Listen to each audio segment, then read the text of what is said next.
Bonjour Internet et bienvenue sur Pandemonium, la chaîne des jeux et des figurines qui me plaisent. Et aujourd'hui, tu retrouves ma tronche. Eh ouais, désolé. Je suis l'homme Joff, toujours. Et puis aujourd'hui, on va parler de Bushido, en proposant une petite étude un peu sommaire de 4 premières factions.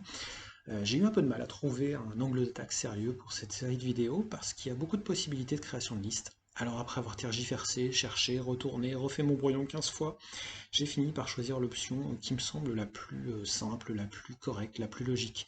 C'est de partir sur des bandes thématiques de chaque faction, d'en prendre une seule par faction, celle où les filles me plaisent le plus, plutôt que de partir sur des considérations tactiques, des idées que j'ai pas envie de faire, enfin bref. Donc dans cette vidéo, je vais tirer mes listes directement du site de GCT Studio qui propose des packs à thème, et puis on peut les reproduire évidemment en passant par les vendeurs francophones assez facilement, mais c'est vrai que si t'as pas peur de tout ce qui est frais de douane, d'ailleurs va voir ma vidéo sur les frais de douane, le lien est en description, plus bas. Sur le site officiel, tu vas trouver directement ces packs, ils les appellent bundles. Si t'as pas envie, passe par les sites français. Pas question ici évidemment de faire une liste complète pour chaque faction, ça prend trop de temps, j'ai pas le niveau, donc là on va rester sur du assez basique, et puis si un jour je suis assez bon dans le jeu, si j'ai bien poussé le truc, bah, on essaiera de faire une analyse un peu plus profonde, et d'essayer de faire du faction par faction, avec un détail sur chaque profil, mais ça va être chiant, on va pas le faire. Ou alors j'inviterai des gens pour le faire, on verra. On n'en est pas là de toute façon. J'ai pris les factions dans l'ordre de l'application, donc pas en fonction de mes préférences. Cette fois-ci, on va commencer par le culte de Yurei, par le clan Minimoto, le clan Ito, les pirates Yu. Et encore une fois, j'ai choisi des packs qui me plaisent parce que le thème me parle ou que les figues me plaisent. Donc si tu cherches de l'optimisation, t'en trouveras pas dans cette vidéo. Ou alors ce sera un énorme coup de bol.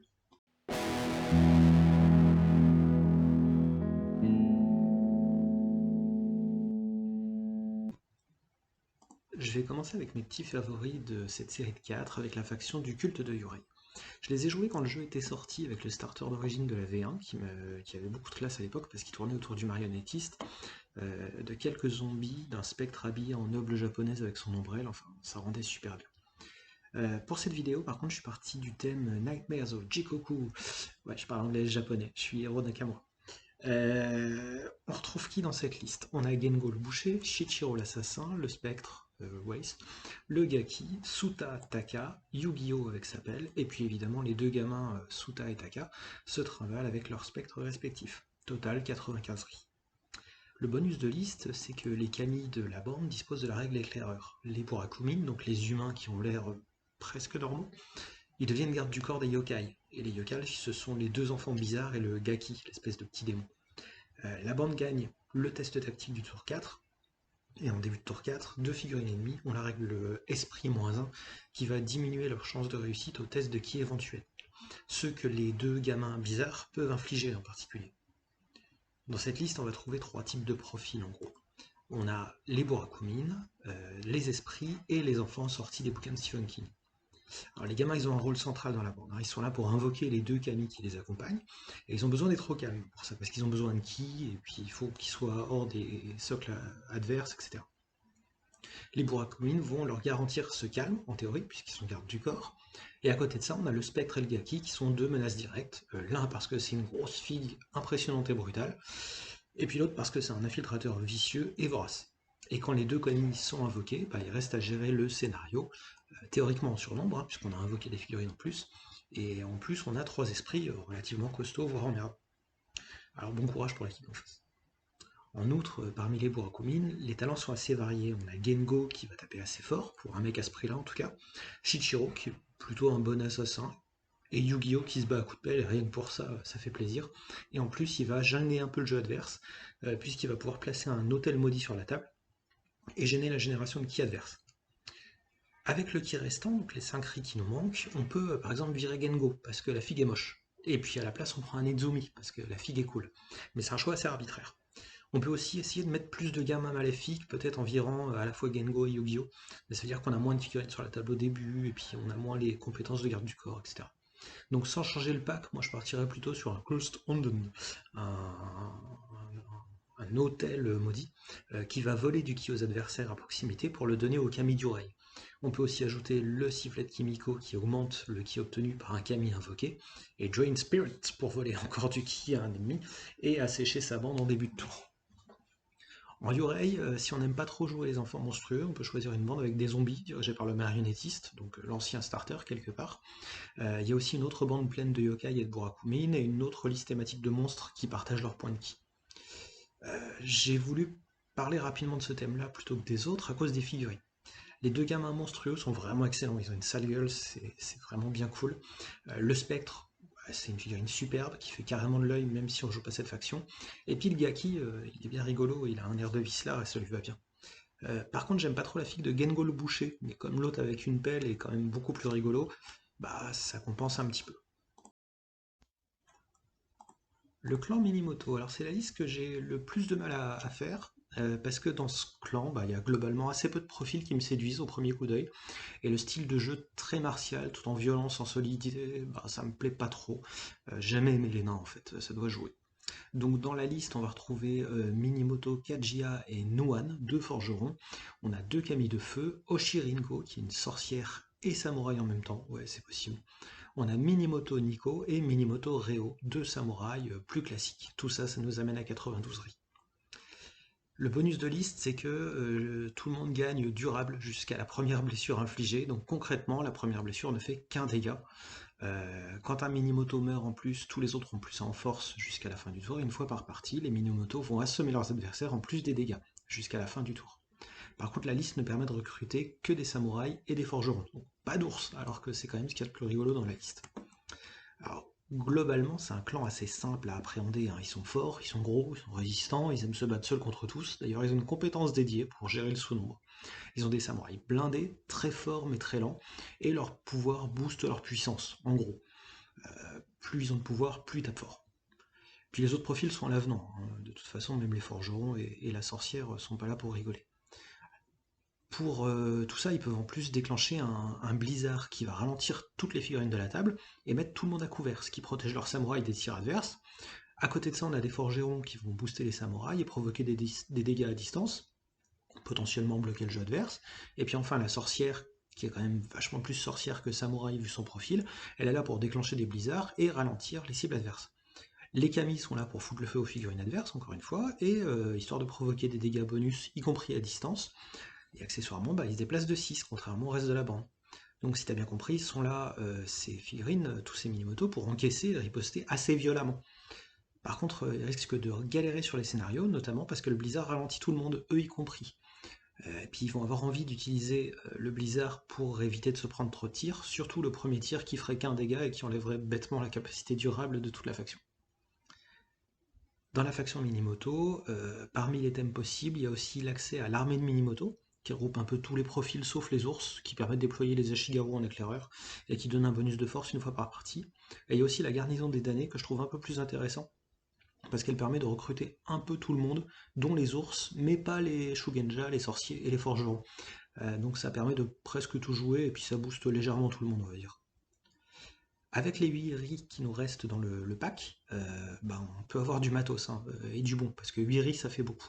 Avec tout ça, en gros, on va pouvoir booster encore les samouraïs. Alors ils étaient déjà costauds, mais on peut encore leur donner des trucs pour les rendre encore plus forts, pour leur permettre de taper plus fort, pour les rendre plus solides, etc. On peut aussi protéger les forgerons ou la sorcière, ou faire démarrer un blizzard dès le premier tour sans avoir à dépenser le moindre ki. Ça c'est cadeau. À ce prix-là, les possibilités sont assez énormes en fait. Pour Uiri, on peut aussi choisir éventuellement un dernier kami, un kami du métal, qui peut être recruté, qui donne des options un peu différentes sur le tir et va booster un petit peu les figurines à proximité. Par contre, il est très très lent puisqu'il se déplace que de 3. Ce thème a un intérêt, je trouve, c'est la figue du forgeron, Kajiya, et puis de la sorcière qui me plaisent bien. Par contre, il manque d'ours, et puis il faut dire que c'est une faction, bah, elle me séduit moins dans l'ensemble. Et puis à part les ours, bah, c'est pas une liste qui me plaît beaucoup. Donc je me suis dit, bah tant qu'à faire, autant prendre là où il y a le plus de figurines qui me plaisent, et tant pis pour les ours, on fera ça. Allez, changement de style avec le clan suivant. Si tu trouves que j'étais un peu obsédé par les ours et que j'avais pas grand chose à dire sur les mini-motos, on va changer complètement de style pour le coup avec le clan Ito, celui des hommes serpents, des samouraïs assassins et des sorciers qui ajoutent du poison sur leur cible. C'est un clan que j'aime bien, hein, globalement, parce que les figurines sont hyper classe en général. J'ai choisi le thème des Beni, Blest, qui contient principalement des figurines hybrides d'humains et de serpents, justement, parce que c'est classe. Les autres thèmes sont peut-être un peu moins classe, je trouve. On en parle plus tard. Dans la liste, on va trouver Ito Kenzo, qui est un gros samouraï avec une sorte de hallebarde, une naginata, Sakura et Satsuki, qui sont deux sorcières, Taisei et Yui, deux guerriers serpents, et Yatsumata, le serpent à deux têtes sur un très gros socle. Total 97 ris. Mais bon, il y a 25 points de serpent déjà. Le bonus de liste, c'est que les sorciers, les Shizai, doublent le ki obtenu au premier tour. Deux figurines gagnent un jeton vertu en début de partie, et un homme serpent peut avoir des jetons Sandoroshi en plus en début de tour, et ça peut changer à chaque tour. C'est un clan de samouraïs, avec le bonus qu'on peut associer aux serpents, c'est-à-dire qu'ils provoquent des dégâts d'empoisonnement, ils sont vifs, ils se faufilent bien. Mais ça reste des samouraïs. Cette liste, c'est un peu l'archétype des profils où tout le monde est un peu correct, avec des bons samouraïs, etc. Mais ceux-là sont un peu plus rapides et moins bien protégés que leurs équivalents de la préfecture, par exemple. Puis alors carrément moins bien protégés que ceux du Minimoto, mais tellement plus rapides. En plus, ils ont tous ces fameux bonus liés à l'exploitation du poison et la possibilité avec les sorcières d'augmenter les dégâts du poison ou de provoquer des dégâts de poison pendant le tour, enfin des tas de petites choses liées au poison. Tout est fait dans cette liste pour que le poison fasse très très mal, hein. Accessoirement, ils sont assez difficiles à prendre par surprise. Il y a beaucoup de figurines qui ont sixième sens ou qui ne peuvent pas être pris par surprise directement dans leurs règles. Les figurines sont assez fortes mais relativement fragiles, et leurs talents ki leur permettent surtout de gagner en mobilité, en esquive ou en sortie des zones de contrôle adverse. Leur défaut, c'est leur prix, hein, forcément, vu qu'ils savent un peu tout faire, ou en tout cas ils sont bons dans ce qu'ils font. Chaque figurine est onéreuse en riz, il faut donc faire attention en particulier aux sorcières qui sont peu protégées, mais en même temps elles se baladent en kimono à fleurs sur un champ de bataille. Normal qu'elles se fassent buter. Dans le clan Ito, tous les thèmes se ressemblent un peu, je trouve. Ils sont assez peu de limitations, ils jouent beaucoup sur le poison, c'est juste qu'ils autorisent plus ou moins de choses les uns que les autres, et ça donne plus ou moins de bonus. Par exemple, il y a un autre thème qui s'appelle les Seigneurs d'Izu, qui permet d'avoir plus de samouraïs, qui donne des bonus à ces samouraïs, mais en échange, il n'y a pas d'hommes serpents dans la bande. C'est dommage parce qu'ils sont classe, les hommes serpents. Donc j'ai choisi le pack avec le plus de figurines que je trouvais classe, notamment le très gros serpent à deux têtes, qui est trop classe. Avec les 3 riz qui restent, on peut pas faire grand chose, c'est déjà pas mal, mais c'est pas énorme, parce que les figurines sont chères. L'avantage, c'est que les options qui sont proposées sont très variées en équipement et en événements. On peut choisir d'augmenter les effets de poison, d'augmenter les caractéristiques et les effets que vont provoquer les figurines les plus faibles. Le plus dur, en fait, avec cette faction, ça va être de choisir, parce que tous les choix sont plus ou moins bons en fonction du match-up de l'adversaire. On termine avec un clan un peu à part qui va proposer des figurines sur un thème marin, mais qui propose quand même des samouraïs plus classiques, puis de la fantaisie nippone à la Bushido. Le côté marrant, c'est qu'on va y trouver des hommes requins, des hommes crabes, qui vont donner un côté plutôt funky à la liste. Les listes ont aussi des thèmes très limités, qui font que si tu choisis cette liste, tu peux pas choisir tel ou tel capitaine, parce que c'est comme ça. Là, je vais te prendre la liste Reine des Vagues, Queen of the Waves, qui va regrouper Marijum, la fameuse reine pirate, Ran Fujiwaro, Arata l'homme requin, yeah, un Korusea et un Kobamin, deux pirates, deux Kami de l'eau et Ashinata Tenaga, un yokai siamois assez bizarre. Total 94 ris. En début de tour, une figurine va être déplacée gratuitement d'un pouce, et au déploiement, deux figurines vont gagner la règle flanqueur pour arriver plus tard dans la partie et sur un côté de la table. Tu le vois venir, le requin de flanc là, le gros méchant requin qui va te mordre très très très fort. Clairement, avec ce thème, on va surfer sur la vague. Bon, sérieusement, c'est une liste assez canon de verre. On a des profils sympas qui mettent les cibles au sol, les font saigner, mais sans être très puissants, les pirates. Et puis il y a un requin dans la bande qui aime bien quand les cibles sont au sol et saignent, vu que c'est un requin. La difficulté, c'est que ces figurines sont globalement assez fragiles, mais agiles et rapides, et que le requin, il est impétueux et il aime pas être au calme à rien foutre. C'est un requin, faut qu'il s'agite. Il va falloir donc user et abuser des filets, des effets de mise au sol pour paralyser l'adversaire, pardon. Et puis dans le pack, on va retrouver les mercenaires, donc les kami, et puis Yashinaka Tanaga, j'ai du mal avec son nom, euh, qui lui aussi dispose de filets et de harpons, donc qui va bien avec le reste de la bande, même si la figue est pas extraordinaire. C'est plutôt sympa hein, tactiquement, sauf que c'est une figurine assez chère en points. Et puis enfin dans cette liste, on va retrouver la chef pirate qui est une samouraï avec un superbe katana et un pistolet qui peut être utilisé avant ou après une autre action. Donc elle peut en gros attaquer 2 fois dans le tour si j'ai bien suivi les règles. Dans les listes des pirates, on va retrouver 3 autres thèmes principaux qui permettent de s'adonner à la piraterie différemment. Il y en a un, l'ending party, qui renforce les pirates en augmentant leur mouvement en toute fin de partie. Un autre qui s'appelle Dock of Ryu, qui rend les pirates infatigables et ajoute du ki aux figurines quand la situation est bien pourrie, et un dernier, Black Sails, qui va donner des jetons d'activation et du ki si les pirates esquivent le combat. Puis enfin, il y a un conclave des capitaines qui permet de recruter les capitaines pirates. Mais là, j'ai un peu de mal à voir le côté sympa de cette liste, parce qu'on vire tous les trucs rigolos. Il n'y a plus de requins, il n'y a plus de crabes. Donc, en gros, dans cette liste-là, il manque tous les trucs qui auraient de l'intérêt, je trouve. Avec les séries restants, puisqu'on était à 94, moi j'aimerais bien virer Lyokai parce que je l'aime pas pour ajouter des requins. Parce que franchement, les figues de requins sont magnifiques et elles font envie. Après, je pense qu'en termes de jeu, les requins sont impétueux. Et en plus d'être impétueux, ils peuvent pas attendre. Donc je pense que c'est un peu plus difficile à gérer, puisqu'on a une liste qui va vite se précipiter sur l'adversaire. Mais bon, des requins humanoïdes, quoi. Surtout le requin blanc qui court, qui est énorme et qui est superbe. Il fait vraiment envie celui-là. Donc je pense que dans cette liste, il va falloir forcer sur les points forts de la bande et leur donner des avantages du type trick de mouvement, désactivation, des choses comme ça, et des capacités qui vont encore booster les effets de saignement par exemple. Alors pourquoi ce thème plutôt que les autres? Ben j'ai choisi parce que les figues du pack sont plutôt sympas, et que la liste propose de base des requins, contrairement au capitaine. Puis comme tu l'as compris, les requins, les requins, les requins, même si tactiquement je pense que le gang de requins, c'est délicat. Bonjour Internet et bienvenue sur Pandemonium, la chaîne des jeux et des figurines qui me plaisent. Et aujourd'hui, tu retrouves ma tronche. Eh ouais, désolé. Je suis l'homme Joff, toujours. Et puis aujourd'hui, on va parler de Bushido, en proposant une petite étude un peu sommaire de 4 premières factions.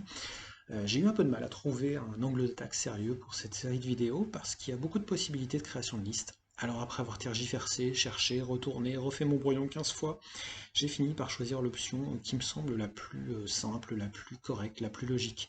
C'est de partir sur des bandes thématiques de chaque faction, d'en prendre une seule par faction, celle où les figues me plaisent le plus, plutôt que de partir sur des considérations tactiques, des idées que j'ai pas envie de faire, enfin bref.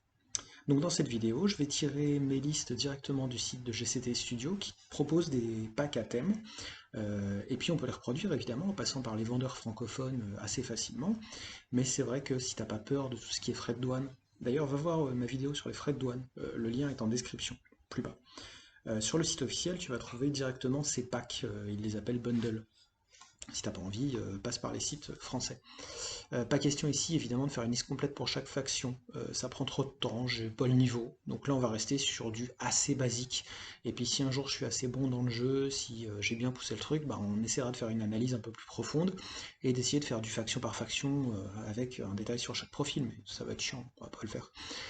Ou alors j'inviterai des gens pour le faire, on verra. On n'en est pas là de toute façon. J'ai pris les factions dans l'ordre de l'application, donc pas en fonction de mes préférences. Cette fois-ci, on va commencer par le culte de Yurei, par le clan Minimoto, le clan Ito, les pirates Yu.